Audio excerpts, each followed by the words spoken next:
Hey everybody, it's Kyle Jitzel, your Driven Autism Dad. So, kind of a fun day for me. I did two separate coaching calls today with two different moms.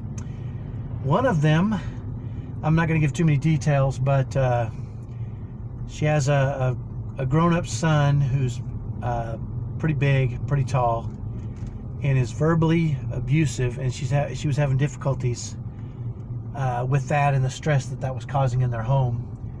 But towards the end of the call, it was interesting because we kind of got into her relationship with her husband and how her husband,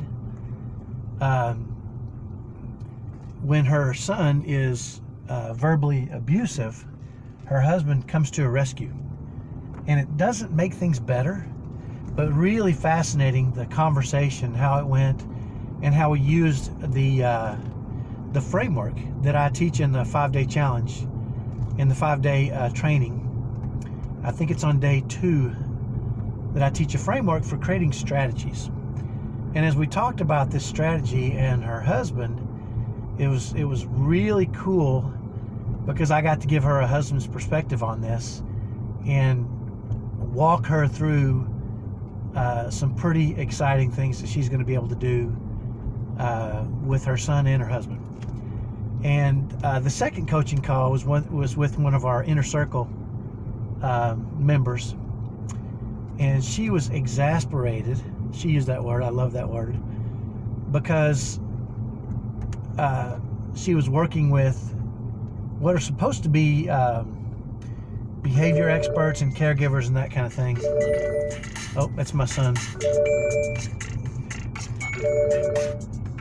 All right, you're going to get an insight into my son here. Hey, Jack. Hey, can you come pick me up? I'm at the school. Okay, I'm on my way, buddy. I'll see you in a second. Okay. All right, bye. Well, there you go. You know this is unscripted. Yeah, so the second call with our inner circle member, we actually pulled out the worksheet, the strategy building worksheet, and we talked about the challenge, we talked about the objective, we named the strategy, and we actually created some very specific tactics.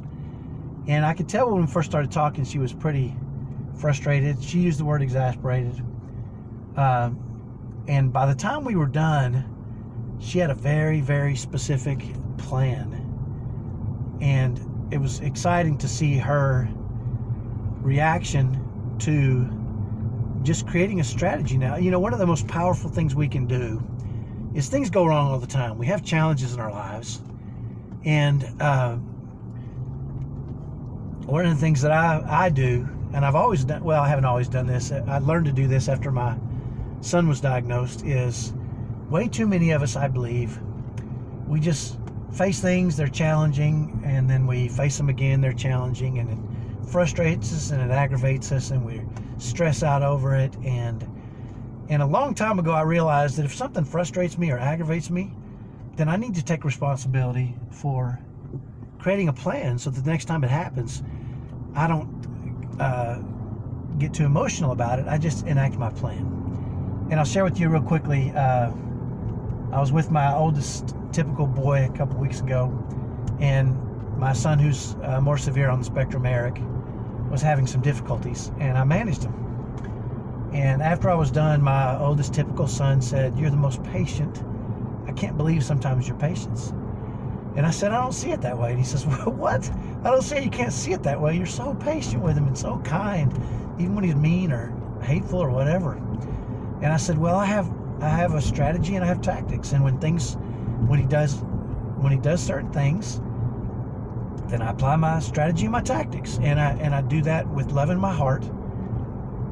And I don't see it as patience as much as I see having a plan for addressing these challenges." And that's really what I teach in the 5-day event, the 5-day training that I do. I will be announcing the next one tomorrow morning, so look for that tomorrow morning. But yeah, really, I don't understand why so many of us, maybe that's why I'm so dang happy. Recently, somebody watching one of my videos said she wanted my energy because she had some chores to do, and I said I have my own chores to do. and I'll be using the energy. But I am energetic, and the reason I'm so energetic is because when things go wrong, it only happens once, and then I create a strategy and some tactics to apply. And then when things go wrong the next time and I have my strategy, I just apply my strategy. I don't get overly emotional. I don't get frustrated. I don't get angry. I just apply the tactics that I've developed, and typically they work. And if they don't work too well, I make some adjustments, which is what I teach in our Solving at Home Autism Challenges training. Is the framework that I use twice today for two different ladies experiencing two different very unique situations. Very unique, and that's really a big part of it. Is every family unique, every family is unique, every family is different. And this framework allows you to create strategies that are unique to your family, that work for you and your family, based on just the formula. It's a recipe. And so far, and maybe somebody will come up with a challenge that we can't create a strategy for, but so far it hasn't happened. And today was a great example of that. I went in not really knowing what I was going to get into, and then once we pulled the formula out and started working on it, we got a great strategy. So hopefully that's helpful. Check with me tomorrow morning, Saturday morning. I think today's the 4th, so today's the 5th of May. Tomorrow will be the 6th. I'll announce the next 5-day training when it's going to happen tomorrow morning. So talk to you then. Bye-bye.